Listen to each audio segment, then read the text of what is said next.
Alright, I thought I'd make a really short video, I think. Um, I just wanted to say I've discovered why people like Vulcan as the Primarch of the Salamanders. Robute Gilliman is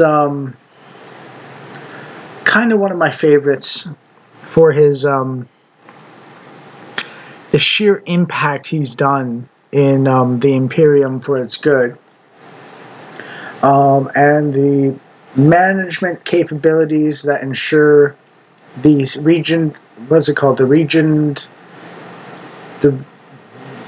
Regendum Secundus or Imperium Secundus is thriving, and that um, speaks to his character of setting up something functional and then letting the natives do it basically within their competency and so on, and tailoring it so that they can actually do it instead of reverting back to savagery and barbarism and so on.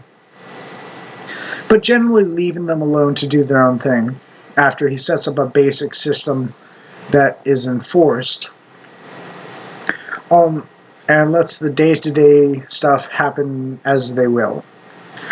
And Vulcan's humanity and care for life, and his die-hard perseverance in the face of insane suffering and torture and so on for the good of people is something that it just made me go like, oh. And I've said it before, but I'll say it again. Right now, I've got limited resources. I'm on disability, which is really low amounts of money in BC at the moment. And I'm caring for the poor and broken and homeless with the occasional cigarette. So I can't do a lot of good as I am now, but I'm doing my best for my fellow man, my countryman at least, and so on.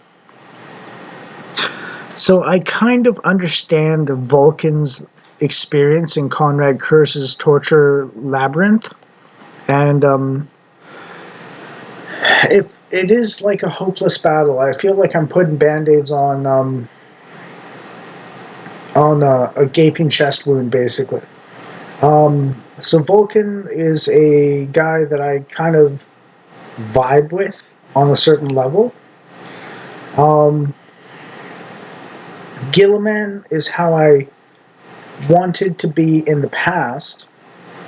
And there's another guy that is also aspirational, which is Sanguinius. And I know, it's really basic bitch. These are the good guy primarchs and so on.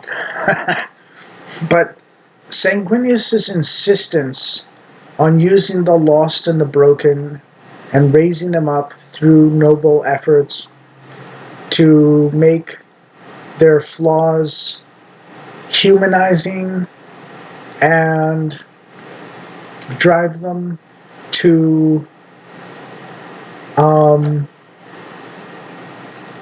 new heights in humility, and instead of revenge once they get power as Space Marines, the outcasts become champions of their people. So they don't seek revenge. And that speaks to me a lot, basically. So each of these three primarchs speaks to me immensely for their humane qualities, basically, as well as their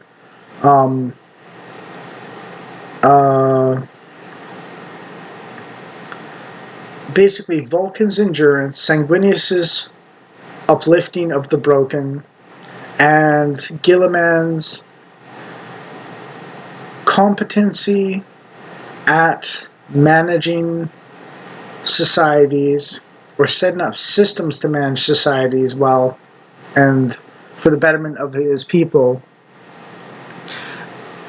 are like the trifecta of inspiration for me at this point in time.